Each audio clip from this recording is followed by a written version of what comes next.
نحمده ونصلي على رسوله الكريم اما بعد فاعوذ بالله من الشيطان الرجيم بسم الله الرحمن الرحيم رب اشرح لي صدري ويسر لي امري واحلل عقدة من لساني يفقهوا قولي الذين ينفقون اموالهم وہ لوگ جو خرچ کرتے ہیں اپنے مالوں کو باللیل والنہار رات کو اور دن کو سرًا وعلانیةً چھپ کر بھی اور ظاہراً بھی فلہم اجرہم عند ربہم تو ان کے لیے ہے ان کا اجر ان کے رب کے پاس۔ یہاں پر جس چیز کو انفاق فی سبیل اللہ میں زیادہ واضح کیا جا رہا ہے وہ ہے اس کا ہر موقع، ہر مناسبت اور ہمہ وقتی طور پر اس کو خرچ کرنا، رات کو اور دن کو، چھپ کے اور ظاہراً، یعنی ہر طرح خرچ کرنا۔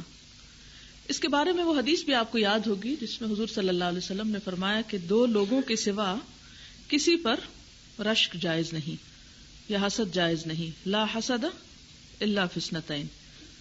وہ کون کون سے ہیں؟ ایک تو جس کو اللہ تعالیٰ نے حکمت عطا کی، یعنی علم دین عطا کیا، پھر وہ اس پر عمل بھی کرتا ہے اور اس کو سکھاتا ہے، صبح بھی اور شام بھی، دن بھی اور رات بھی۔ اور دوسرا جس کو اللہ نے مال دیا اور پھر وہ ہر لحاظ سے ہر طرح دن رات چھپے کھلے اس کو خرچ کرتا ہے۔ تو یہاں بھی ایسے ہی لوگوں کا تذکرہ کیا جا رہا ہے کہ جو انتظار نہیں کرتے اچھے دنوں کا، یا رات ہو تو صبح ہونے کا یا صبح ہو تو رات ہونے کا، بلکہ وہ فوراً نیکی کر گزرتے ہیں۔ ایسے لوگوں کی جزا گن کے نہیں بتائی گئی، بلکہ کیا بتایا گیا؟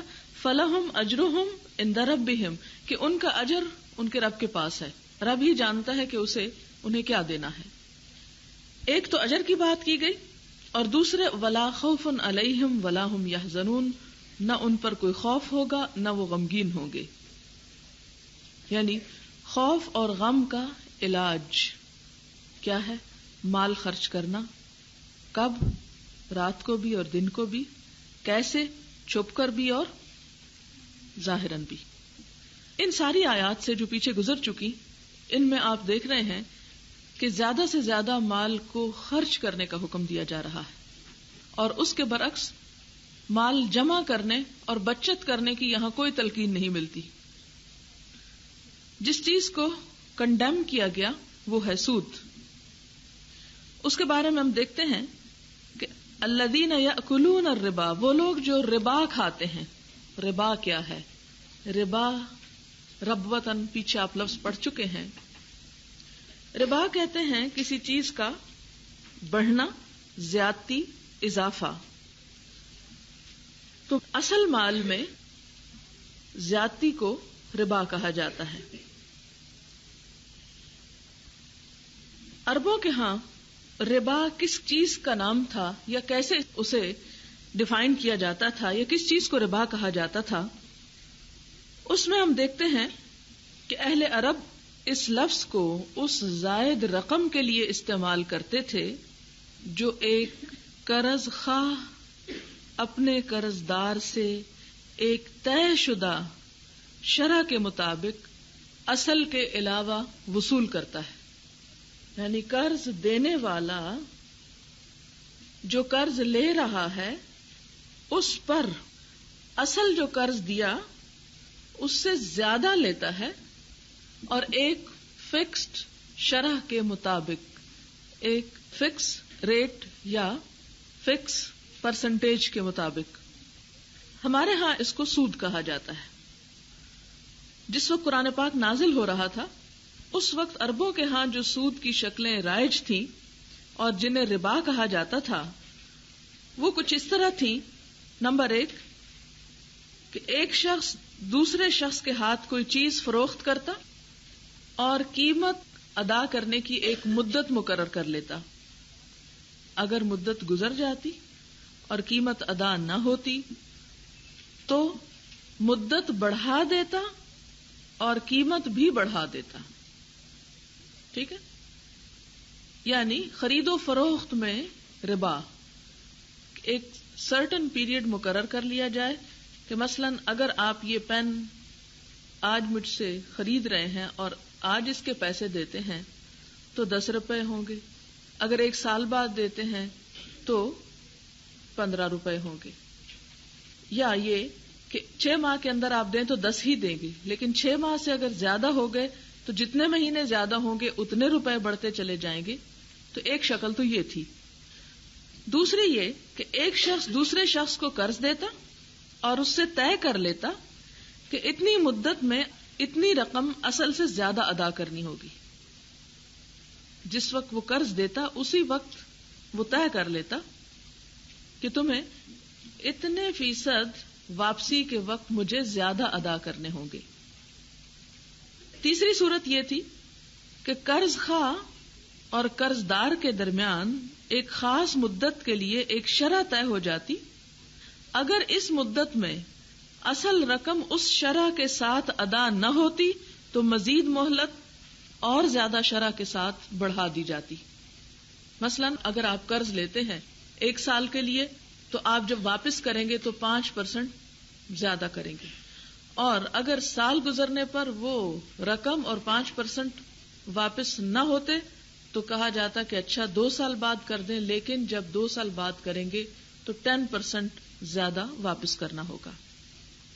حضور صلی اللہ علیہ وسلم نے فرمایا کہ کل قرض جر نفعا فہو ربا، ہر وہ قرضہ جو نفع کے ساتھ واپس آئے، یعنی اتنا نہ آئے بلکہ نفع کے ساتھ یا ایکسٹرا آئے، وہ ربا ہے. یعنی ہر قرض جو نفع حاصل کرے اسے ربا کہا جائے گا. اب آپ دیکھیں کہ ربا جو اصل حق سے زیادہ وصول کرنا ہے مال، اس کو اسلام میں بہت ناپسندیدہ نظر سے دیکھا گیا. قرآن اور سنت میں بے شمار اور بہت سی برائیوں کا ذکر کیا گیا ہے. شرک کو کہا گیا ان الشرک لظلم عظیم، زنا کو بہت برا قرار دیا گیا، انہ کان فاحشۃ وساء سبیلا، قتل انسانی کو بہت بڑا جرم قرار دیا گیا.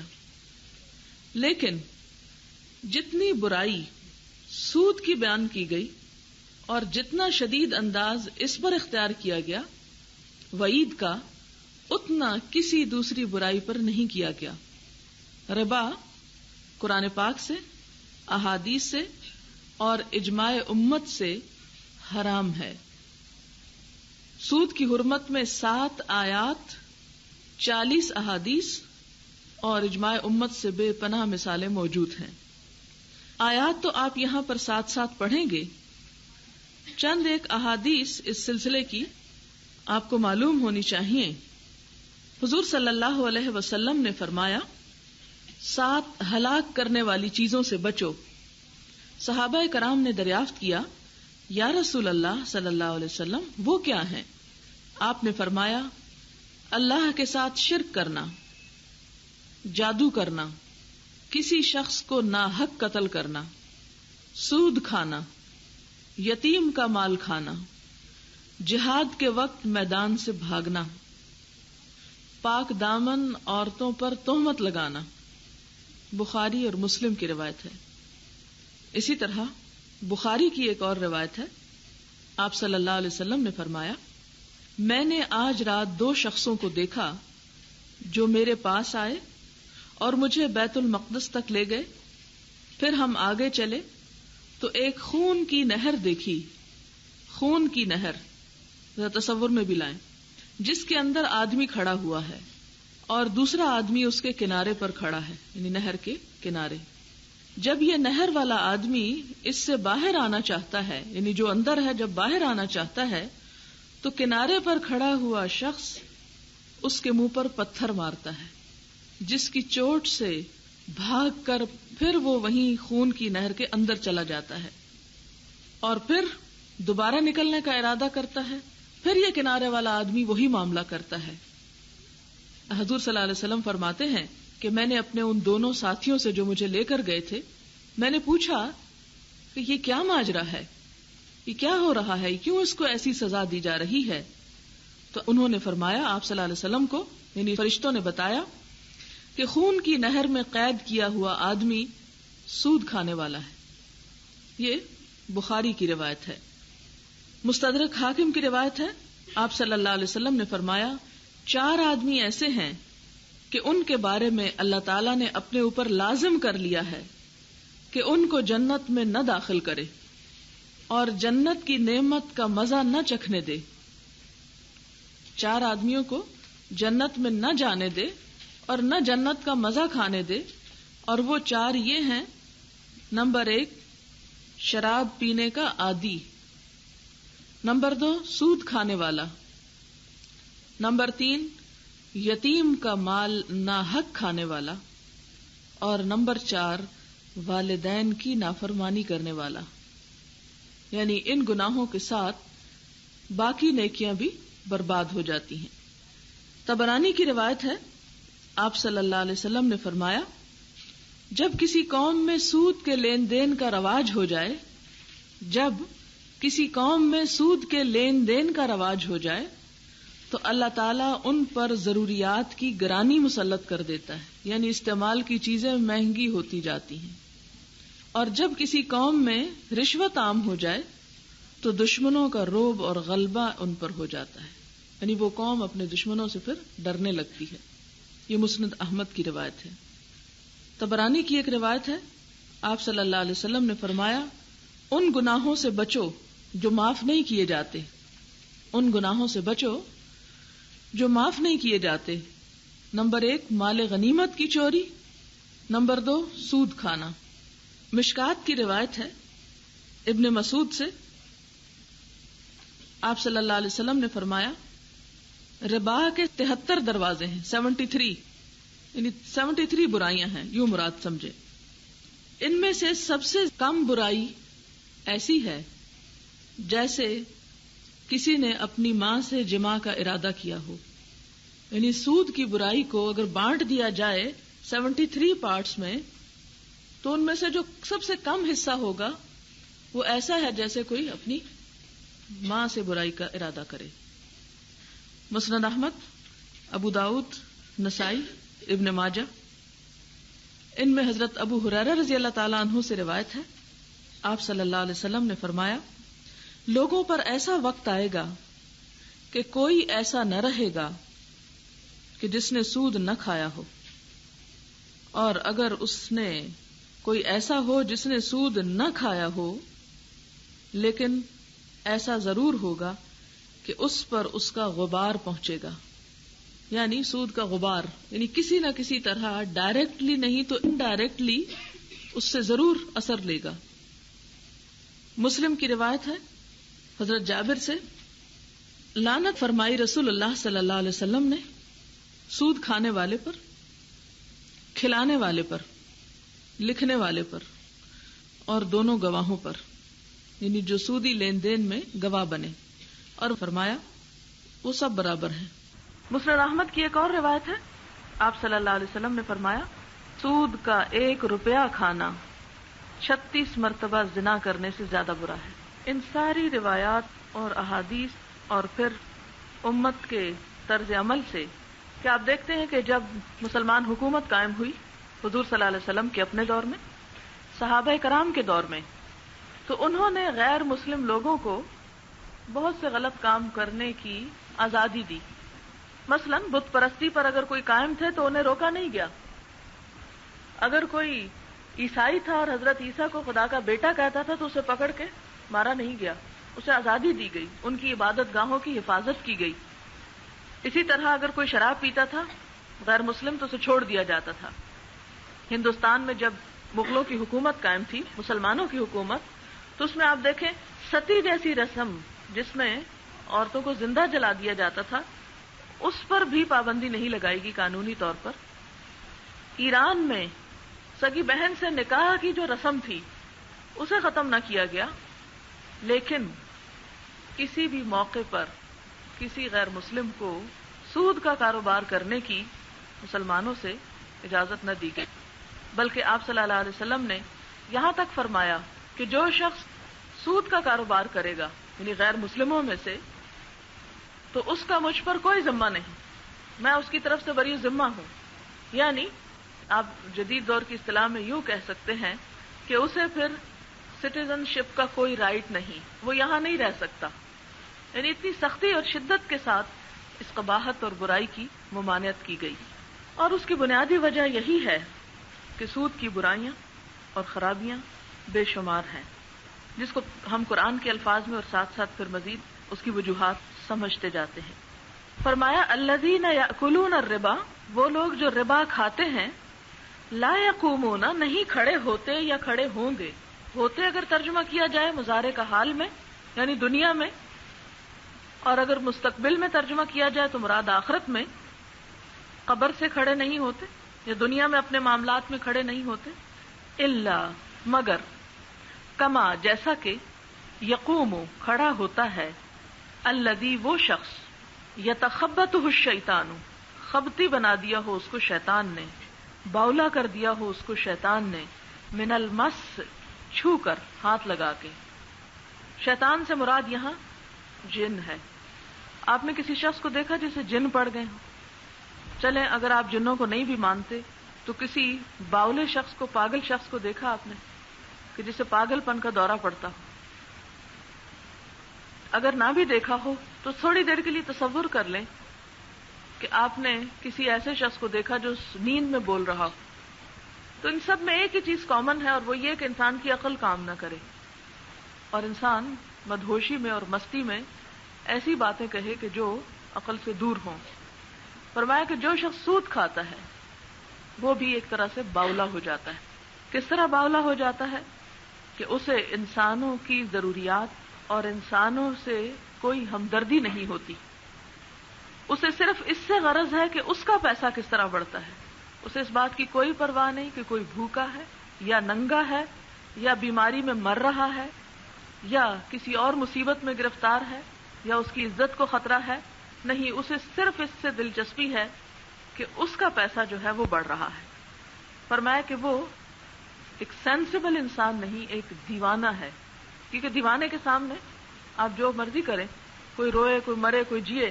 آپ نے دیکھا ہوگا بعض اوقات کسی کی وفات کے موقع پر کچھ لوگ شوق میں آ جاتے ہیں، ان کے سینسز ختم ہو جاتے ہیں، تو پھر وہ کیسی باتیں کرتے ہیں. وہ روتے نہیں ہیں، آپ نے دیکھا ہوگا، نہ وہ روتے ہیں نہ وہ کوئی غم کی بات اس طرح کی کرتے ہیں، بلکہ وہ ادھر ادھر کی، جسے عام زبان میں بونگیاں مارنا کہہ سکتے ہیں. وہ اس کی کیا وجہ ہے؟ یعنی کہ ڈیڈ باڈی سامنے بھی پڑی ہے تو بعض اوقات وہ جنون میں کہہ لگا رہے ہوتے ہیں. کیوں ایسا ہوتا ہے؟ اس لیے کہ انہیں احساس نہیں ہوتا. فرمایا کہ سود خوار شخص کا بھی احساس اسی طرح مارا جاتا ہے، اس کی عقل ماری جاتی ہے. اسے انسانیت کے دکھ، درد، رنج اور غم اور پریشانی پر کچھ بھی تکلیف نہیں ہوتی. اور مجنون جیسے دیوانہ ہوتا ہے، عقل نہیں ہوتی، ایسے ہی سودی کاروبار کرنے والا پیسے کا دیوانہ ہوتا ہے. اسے پیسے سے زیادہ کسی اور چیز سے محبت نہیں ہوتی. اور قیامت کے دن اگر اس کو لیں تو مراد یہ ہے کہ جب وہ اٹھے گا تو اس وقت وہ دیوانوں جیسی حرکتیں کرے گا. آپ کو یاد ہوگا کہ سامری کا قصہ آپ نے کہیں پڑھا ہوگا یا سنا ہوگا، جس نے حضرت موسیٰ علیہ السلام کے کوہ طور پر جانے کے بعد میں اپنی قوم کو ایک بچڑا بنا کے دیا تھا. تو بالآخر اس کی سزا کیا تھی کہ وہ ایک طرح سے پاگل ہو گیا تھا اور کہتا تھا لا مساس لا مساس، مجھے کوئی ہاتھ نہ لگائے، مجھے کوئی ہاتھ نہ لگائے. یعنی دیوانوں جیسی حرکتیں کرنے لگا. فرمایا کہ یہ لوگ بھی حشر کے دن جب اٹھیں گے تو دیوانوں جیسی حرکتیں کر رہے ہوں گے. ذالک، یہ کیا، یہ سزا یا یہ جزا یا یہ بدلہ یا یہ حال یا یہ جذبات یا عقل کا ایسا مارا جانا کیوں؟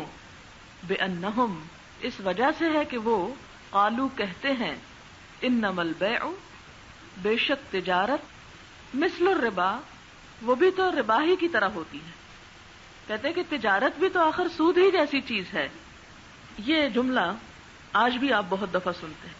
آپ پیسے انویسٹ کرتے ہیں، آپ کو نفع ملتا ہے، آپ بینک میں رکھ دیتے ہیں، آپ کو نفع ملتا ہے، تو اس سے کیا فرق پڑتا ہے؟ اللہ تعالیٰ اس کا جواب دیتے ہیں، احل اللہ البیع، اللہ نے بیع کو حلال کیا، وحرم الربا، اور ربا کو حرام قرار دیا. اللہ تعالیٰ بیع اور ربا کا فرق سمجھتے ہیں اور اس کو سمجھنے کے بعد ہی ایک کو حلال اور ایک کو حرام قرار دیا. اب آپ دیکھیں کہ فرق کیا ہے تجارت میں اور سود میں فرق یہ ہے کہ دنیا میں جتنے بھی کاروبار ہیں، خواہ وہ تجارت ہو یا صنعت و حرفت ہو یا زراعت ہو، انہیں آدمی صرف اپنی محنت سے کرتا ہو یا اپنے سرمایہ اور محنت دونوں سے، ان میں سے کوئی بھی ایسا نہیں جس میں انسان نقصان کا خطرہ مول نہ لیتا ہو۔ کوئی ہے بزنس ایسا جس میں رسک نہ ہو؟ ہر بزنس میں رسک ہوتا ہے نا، چاہے آپ خود کر رہے ہو چاہے آپ کسی کو پیسے دے کے وہ کر رہا ہو۔ لیکن سود میں آپ دیکھیں کہ پیسہ دینے کے بعد رسک کوئی نہیں، اسے نقصان شیئر نہیں کرنا، اسے تو ایک مقررہ شرح پر فائدہ ہی فائدہ حاصل کرنا ہے، اور جتنا وقت گزرتا جاتا ہے اتنا ہی منافع بڑھتا چلا جاتا ہے۔ پھر آپ دیکھیں کہ لوگ کاروبار میں وقت، محنت، قابلیت اور سرمایہ دن رات کھپاتے ہیں، اور اگر وہ کھپایا جائے تو ہی کاروبار جو ہے وہ فائدہ مند ہوتا ہے۔ لیکن سود میں کیا ہوتا ہے؟ انسان صرف پیسہ دے کر، یعنی اس میں نہ محنت ہے، نہ کوئی تکلیف ہے، نہ کوئی پریشانی ہے، ایک مقررہ شرح پر نفع حاصل کیے چلے جاتا ہے، اور جس نے وہ روپیہ لیا وہ روپیہ تو مل جاتا ہے لیکن باقی سب چیزیں اپنے پاس سے لگاتا ہے، اور اگر نقصان ہو جائے تو وہ بھی اسی کے سر پڑ جاتا ہے۔ تو یہ کیا ہے؟ دراصل سراسر ایک ظلم ہے۔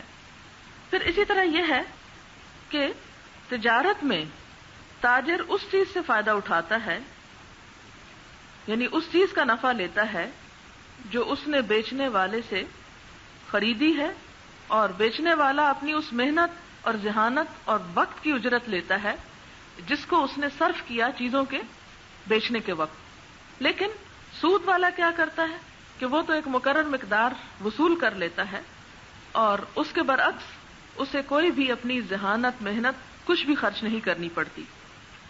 تجارت میں آپ دیکھیں کہ نفع ایک ہی دفعہ ہوتا ہے، لیکن سود میں کیا ہے؟ بار بار اسی پیسے پہ ہوتا چلا جاتا ہے۔ پھر آپ دیکھیں کہ تجارت میں چیز اور اس کی قیمت کا تبادلہ ہونے کے بعد معاملہ ختم ہو جاتا ہے۔ خریدنے والا آیا، اس نے چیز خریدی، پیسے دیے، اس نے نفع کمایا اور معاملہ ختم، وہ اپنے گھر گیا اور یہ اپنا کام کر رہا ہے۔ لیکن سود میں کیا ہوتا ہے کہ وہ ختم نہیں ہوتا، بلکہ جب تک وہ سرمایہ قرض لینے والے کے پاس رہتا ہے اس کی جان پکڑی رہتی ہے۔ پھر اسی طرح آپ دیکھیں کہ بعض لوگ یہ کنفیوژن بھی پیدا کرتے ہیں کہ مکان کا کرایہ یا دکان کا کرایہ یا مختلف چیزوں کا جو کرایہ ہے یہ بھی تو سود ہے۔ یہ سود نہیں ہے، اس لیے کہ یہ دراصل استعمال کا معاوضہ ہے۔ آپ دیکھیں جب ایک گھر استعمال ہوتا ہے تو پرانا بھی تو ہو رہا ہوتا ہے نا، ساتھ اس کی سفیدی خراب ہو جاتی ہے، اس کے پنکھے خراب ہو جاتے ہیں، اس میں بہت سی اور چیزیں، تو یہ سارا نقصان کون برداشت کرتا ہے؟ مالک۔ تو جو نقصان برداشت کرتا ہے وہ پھر نفع لینے کا بھی حقدار ہے۔ پھر اسی طرح یہ ہے کہ جب یہ صفت انسان کے اندر پیدا ہو کہ اسے صرف نفع لینا ہے اور اسے کوئی دوسرا ہیڈک نہیں لینا، تو یہ انسان کے اندر خود غرضی، بخل، مال کی محبت اور انسانیت سے دشمنی کی صفات پیدا کرتی ہے۔ لہذا اس بنیاد پر تجارت کو اللہ تعالیٰ نے حلال قرار دیا اور سود کو حرام قرار دیا۔ پھر فرمایا فمن جاءہ موعظۃ من ربہ، تو جو شخص کے آ جائے اس کے پاس کوئی نصیحت اس کے رب کی طرف سے۔ نصیحت کے لیے اور لفظ بھی استعمال ہوتے ہیں، واعظ کا لفظ بھی استعمال ہوتا ہے۔ واعظ اس نصیحت کو کہتے ہیں جس میں ڈراوا ہو، واعظ اس نصیحت کو کہتے ہیں جس میں ڈراوا ہو۔ فانتہا، پھر وہ رک گیا، یعنی جس کے پاس یہ بات پہنچ گئی، یہ نصیحت آ گئی، پھر وہ رک گیا، باز آ گیا، کس سے؟ سود لینے دینے سے۔ فلہو، تو اس کے لیے ہے، ما سلف، جو گزر چکا، جو پہلے ہو چکا۔ یہ نہیں کہا کہ اس کو معاف کر دیا گیا۔ آپ آیت کو دیکھ رہے ہیں نا کہ جس کے پاس نصیحت آ گئی اور پھر وہ آئندہ سود خواری سے باز آ گیا، تو اس کے لیے ہے جو پہلے کھا چکا سو کھا چکا۔ وَأَمْرُهُ إِلَى اللَّهِ، اس کا معاملہ اللہ کے حوالے، چاہے تو معاف کر دے، چاہے تو سزا دے کے معاف کرے۔ اور جو رکے ہی نہ، باز ہی نہ آئے اور کرتا چلا جائے، تو ایسا شخص پکڑ کا یقینی مستحق ہے. ومن آدا، اور جو کوئی اعادہ کرے، نہ باز آئے، فاولئک اصحاب النار، یہ لوگ آگ کے ساتھی ہیں، ہم فیہا خالدون، جس میں وہ ہمیشہ رہیں گے. یہاں پر آپ دیکھیں کہ یہ تخصیص نہیں کی گئی کہ وہ کافر ہیں کہ مسلمان ہیں، سمپل ایک بات کر دی گئی، اولئک اصحاب النار. قرآن پاک میں آپ دیکھیں گے کہ جہنم میں خلود ہمیشہ رہنا اہل ایمان کے لیے نہیں ہے.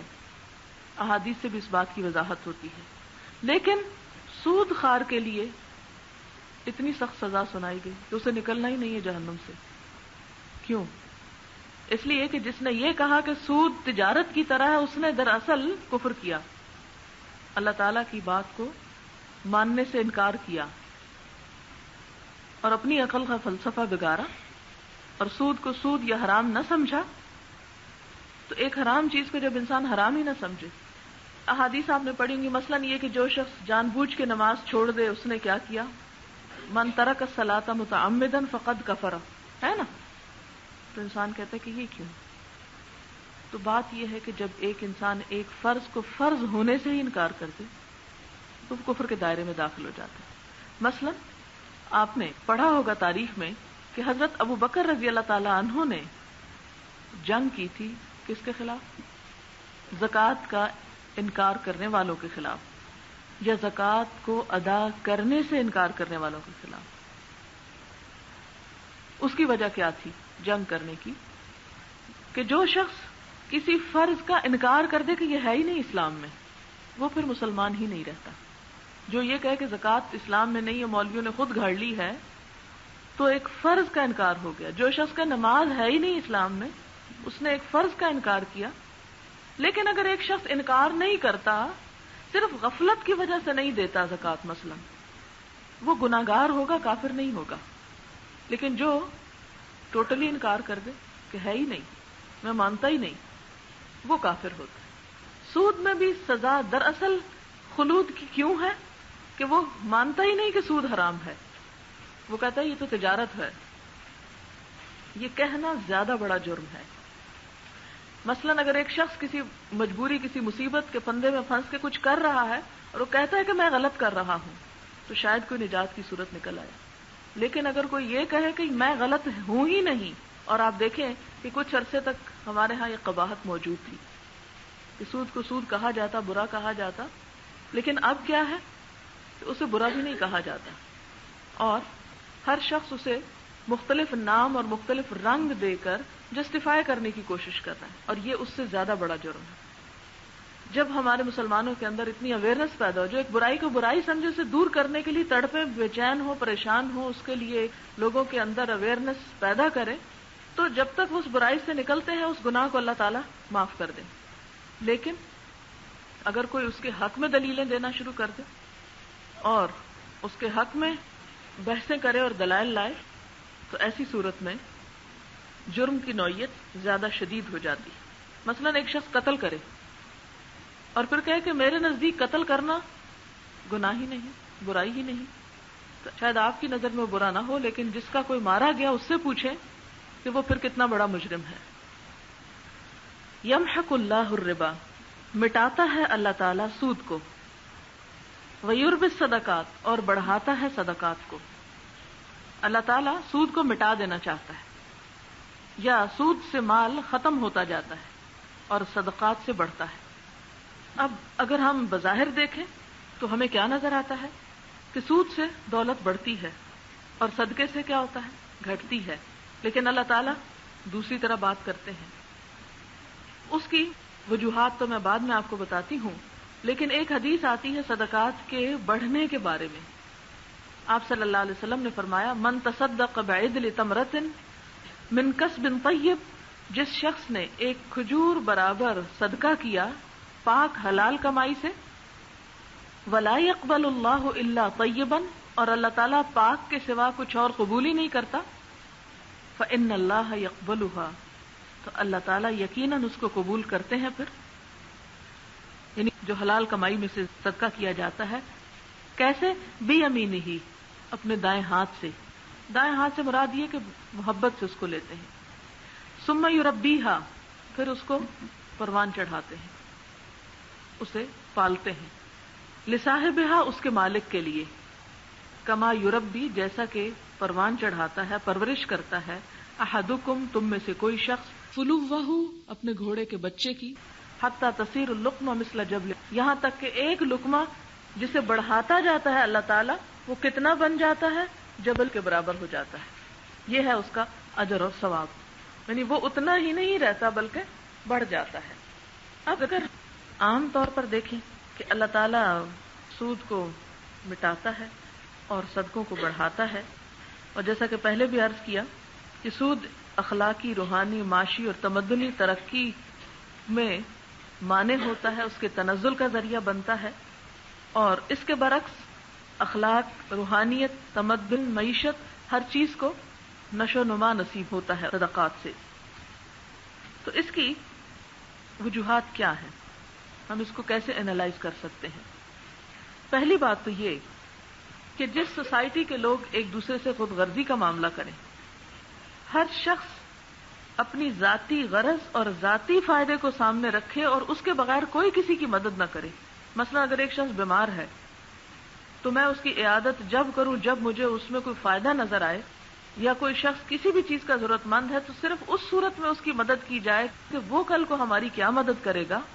تو ایسی خود غرضی اور ایسی عادات جو ہیں، اس سے کوئی سوسائٹی کبھی مستحکم رہ ہی نہیں سکتی، کبھی پروان نہیں چڑھ سکتی. وہ معاشرہ اندر سے کھوکھلا ہو جاتا ہے جس میں افراد معاملہ کرتے ہوئے صرف اپنے فائدے کی چیزوں کو مد نظر رکھیں. اس سے کیا ہوتا ہے؟ معاشرے کے اندر باہم محبت کی بجائے حسد، بغض، خود غرضی، بے دردی اور بے تعلقی نشو نما پاتی. پھر اسی طرح آپ دیکھیں کہ جس سوسائٹی کے اندر باہمی تعاون نہ ہو، خیر خواہی کے جذبات نہ ہو، وہ بھلا ترقی کیسے کر سکتی ہے؟ معاشی حیثیت سے اگر ہم دیکھیں تو سودی قرض کی دو قسمیں ہوتی ہیں.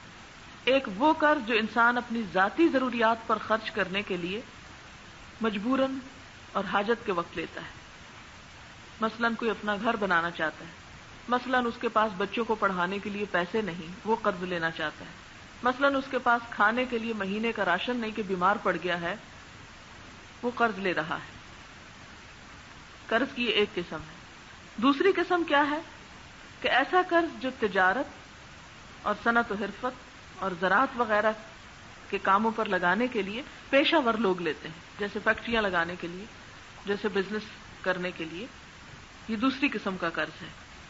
اب آپ دیکھیں کہ جب غریب اور مجبور اور بے کس اور بے سہارا لوگ قرض لیتے ہیں اور اس پر انہیں جو پیسہ خرچ کر بیٹھتے ہیں تو وہ پیسہ دوبارہ پیدا کر کے واپس کرنا ہی بڑا مشکل ہے، کہاں یہ کہ انسان اس پر مزید سود بھی ادا کرے. تو اس سے نتیجہ کیا نکلے گا؟ معاشرے کے اندر تباہی و بربادی پھیلے گی. اور اس کا نتیجہ کیا نکلتا ہے کہ مالدار مالدار ہوتے چلے جاتے ہیں. جس کے پاس ایک ہے وہ دو بنا لیتا ہے، اور غریب کیا ہوتا ہے؟ غریب تر ہوتا چلا جاتا ہے. اور پھر جب غریب کا خون زیادہ چوسا جاتا ہے تو اس کے اندر کون سے جذبات پیدا ہوتے ہیں؟ بغاوت اور انتقام کے. وہ طوفان اور وہ لاوا جب پھٹتا ہے اور نکلتا ہے طوفان، تو اس سے کیا ہوتا ہے؟ پھر چوری، ڈاکے، عزتیں لوٹی جاتی ہیں اور معاشرے کے اندر انارکی اور فساد پھیلتا ہے. اور پھر ظالم مالدار بعض اوقات اپنی جان اور آبرو تک سے ہاتھ دھو بیٹھتے ہیں. دوسری قسم کا قرض جو کاروبار میں لگایا جاتا ہے تو اس پر جو ایک مقرر مقدار سے سود ادا کیا جاتا ہے، اس کے کیا نقصان ہیں؟ نمبر 1، عموماً پھر کاروبار کرنے والا ایسی چیزوں کا کاروبار کرتا ہے جس پر اسے زیادہ سے زیادہ یقین ہو کہ اس پر زیادہ نفع ملے گا، خواہ وہ چیزیں قوم اور ملک اور ملت اور دین کے فائدے میں ہو یا نقصان میں. اسے اس سے کوئی غرض نہیں. اسے پیسے سے غرض ہے کہ جو قرضہ اس نے لیا اس نے وہ ادا کرنا ہے اور اس کا سود ادا کرنا ہے، چاہے اس سے وہ تمباکو بیچے، چاہے وہ پھر اس سے شراب بیچے یا کچھ اور بیچے، چاہے اس سے لوگ مریں یا جئیں. اسے وہ بزنس کرنا ہے کہ جس سے وہ اخلاقی اور انسانی پہلوؤں کو نظر انداز کر کے صرف مال اور مادی پہلوؤں کو اہمیت دیتا ہے.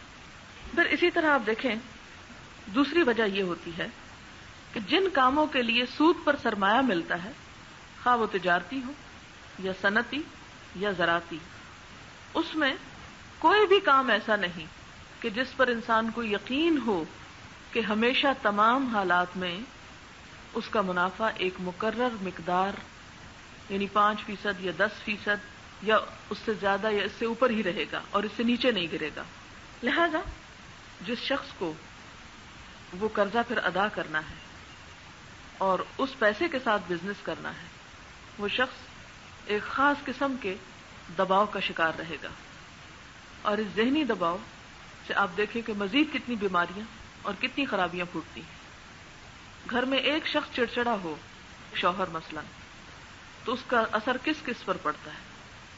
پورے خاندان پہ، صرف بیوی بچوں پہ نہیں، رشتہ داروں پہ، بہن بھائیوں کے، بچوں کے سسرال پہ اور دوسرے تیسرے سب لوگ اس دباؤ سے متاثر ہوتے ہیں، جس کا نتیجہ کیا ہوتا ہے کہ پیسے کے ہونے کے باوجود روحانی خوشیاں ختم ہو جاتی. پھر اسی طرح سرمایہ دینے والا چونکہ کاروبار کے نفع اور نقصان میں شریک نہیں ہوتا، صرف وہ منافع میں اور ایک خاص شرح کے منافع میں اس کی ضمانت پر قرضہ دیتا ہے. اس وجہ سے اسے کاروبار کے اچھا یا برا ہونے کی کوئی دلچسپی نہیں. وہ انتہائی خود غرضی کے ساتھ یہ دیکھتا ہے کہ مجھے کیا ملے گا. وہ یہ نہیں دیکھتا کہ کاروبار کرنے والا سرمایہ ڈبو بیٹھا ہے یا بہت کما رہا ہے، اسے تو بہرحال ہر حال میں اپنا پیسہ لینا ہے.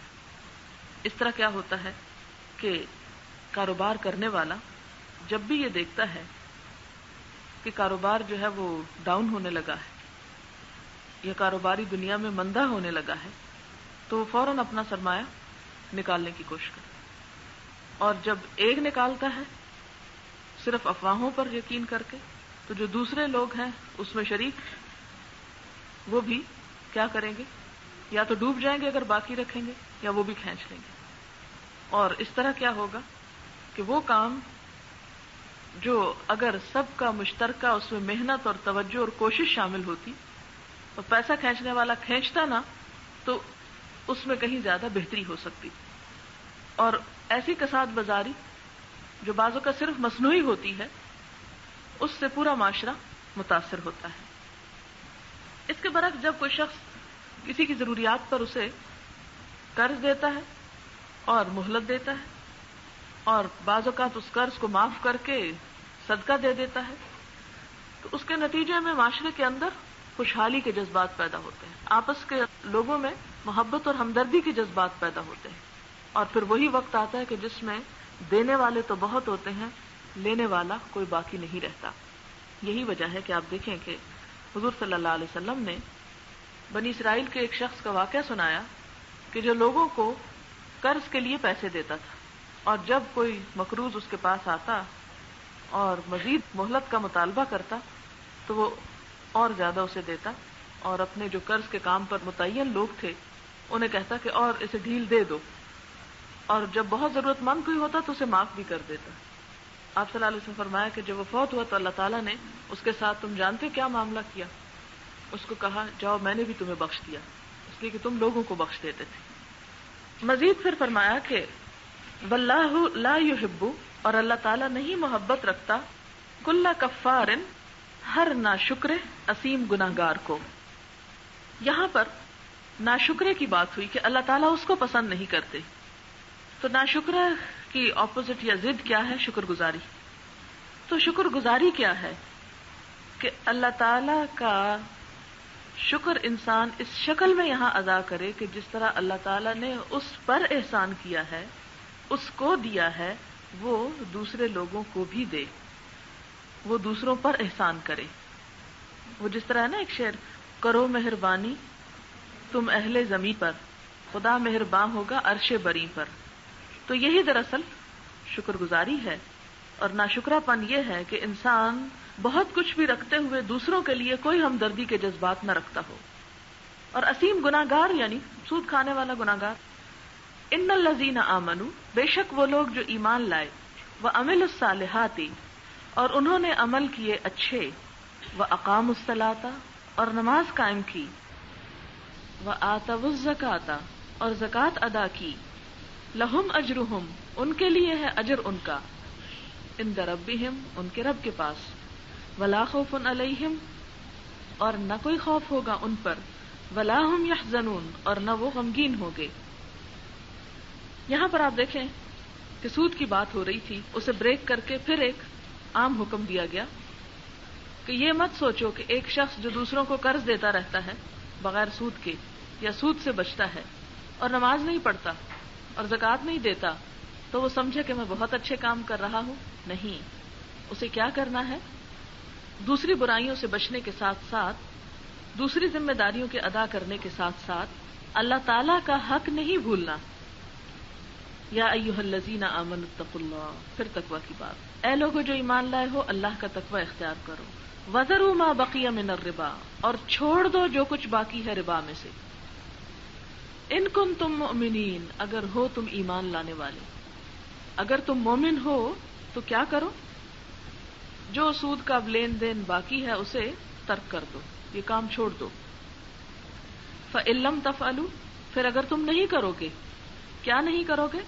یعنی سود کا کام نہیں چھوڑو گے، فأذنوا، تو خبردار ہو جاؤ۔ یہ الف دال نون، اذن کس کو کہتے ہیں؟ کان کو۔ تو آذن یوزن اور اذن کا مطلب ہے سننا، وہ علم جو سننے سے حاصل ہو۔ تو فأذنوا بحرب من اللہ ورسولہ، تو علم پالو جنگ کا اللہ اور اس کے رسول سے، یعنی پھر اگر تم نہ کرو تو آگاہ ہو جاؤ، فأذنوا، آگاہ ہو جاؤ، خبردار ہو جاؤ، جان لو، کس کا؟ بحرب، جنگ کا، یعنی جنگ کو جان لو یا جنگ کا اعلان سن لو، من اللہ ورسولہ، اللہ اور اس کے رسول کی طرف سے۔ آپ دیکھیں کہ کوئی گناہ ایسا ہے قرآن پاک میں، شرک جیسا ظلم عظیم، کہ اس پر کسی کو کہا گیا ہو کہ جو شرک کرے اس کے خلاف اعلان جنگ ہے؟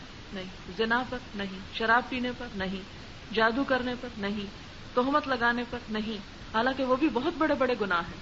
لیکن ایک سود کا گناہ ایسا ہے کہ جس کو کسی قیمت پر بھی باقی نہیں چھوڑا گیا، یا سود کا کام، یا سود کا جرم ایسا ہے کہ جسے کسی قیمت پر بھی گوارا نہیں کیا گیا، اور اتنے شدید الفاظ استعمال کیے گئے کہ تم پھر اگر باز نہیں آتے تو سنو کہ تمہارے خلاف اللہ اور اس کے رسول جنگ کے لیے تیار ہے۔ اور آپ خود سوچیں کہ جس کے خلاف اللہ تعالیٰ اور اس کے رسول صلی اللہ علیہ وسلم کا لشکر آ جائے، پھر وہ بچ کے کہاں جائے گا؟ وَإِن تُبْتُمْ، اور اگر تم توبہ کر لو، کیا مطلب ہے توبہ کر لو؟ چھوڑ دو اپنے گناہ کو، فَلَكُمْ رُؤُوسُ أَمْوَالِكُمْ، تو تمہارا حق ہے اصل زر پر۔ رؤوس کہتے ہیں رأس کی جمع، سر، اموال مال، مال کا سر یعنی اصل مال، اصل زر۔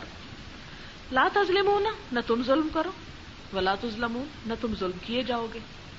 تم ظلم نہ کرو یعنی کسی کو اصل مال دے کے اس پہ زیادہ نہ لو، ولا تظلمون، اور نہ تم ضرورت پڑنے پر جب مال لو تو تم سے نہ زیادہ لیا جائے یا تمہارا اصلی مال تم سے نہ چھینا جائے۔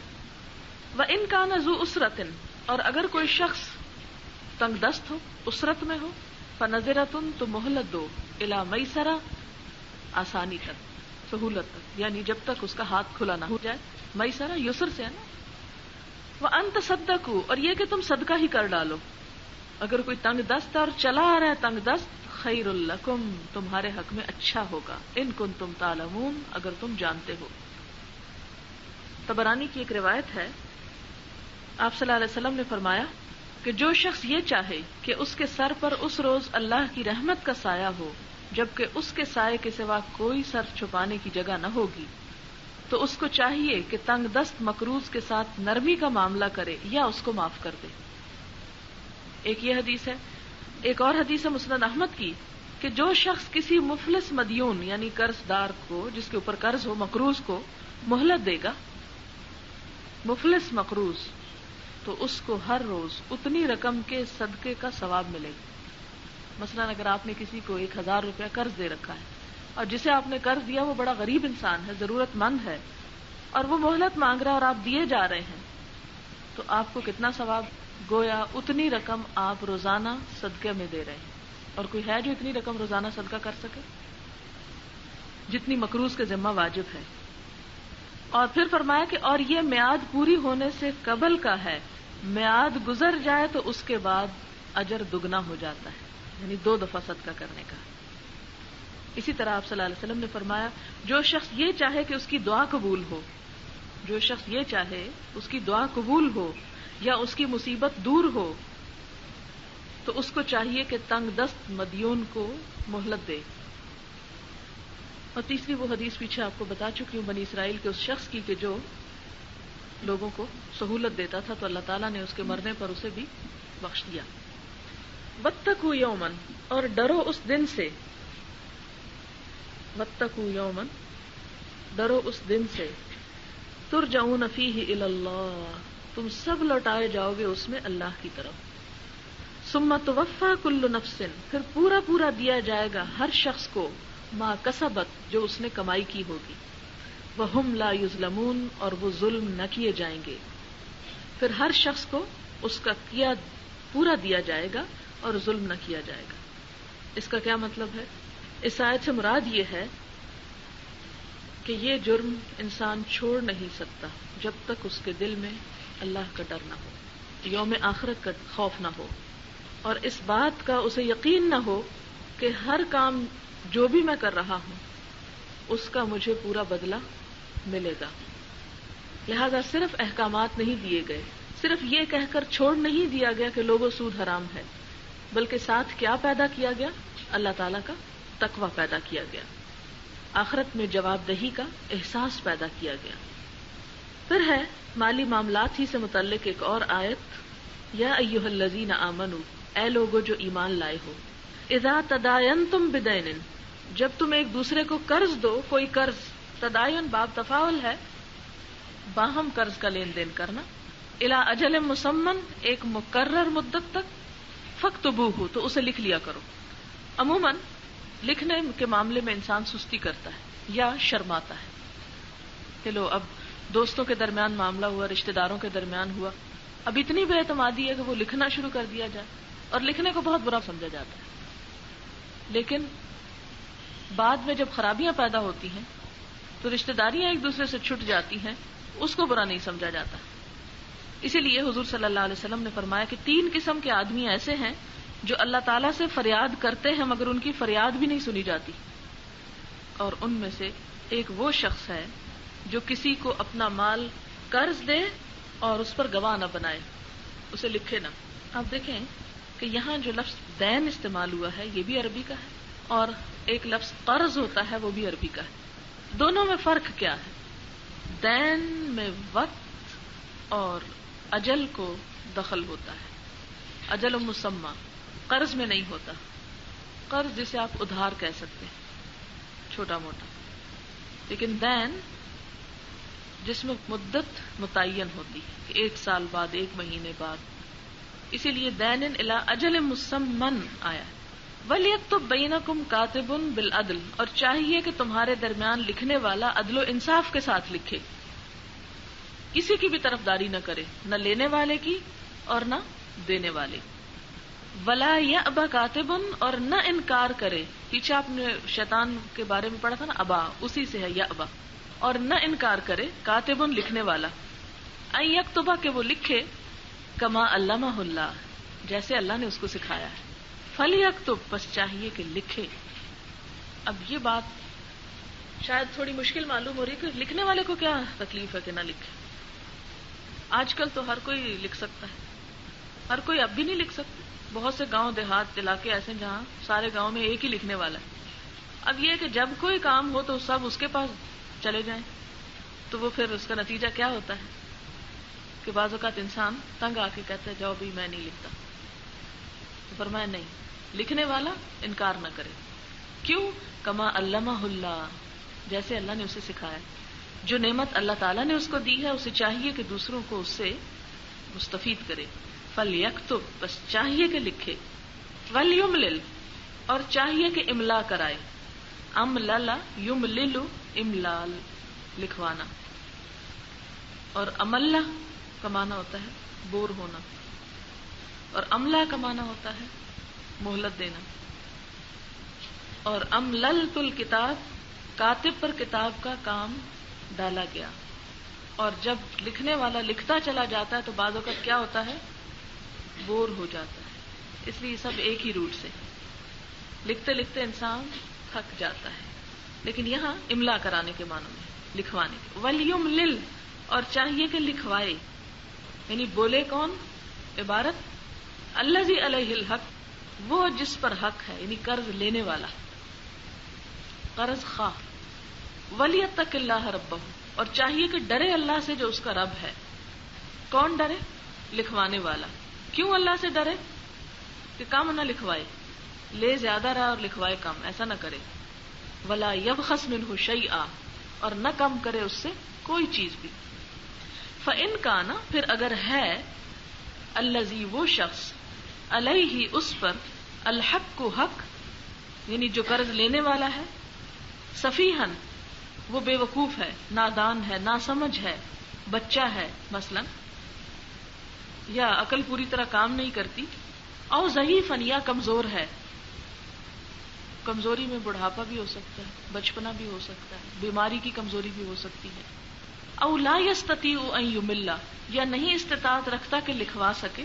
ہوگا وہ، یعنی بول نہیں سکتا، اٹھ کے جا نہیں سکتا لکھوانے کو کاتب کے گھر یا دفتر.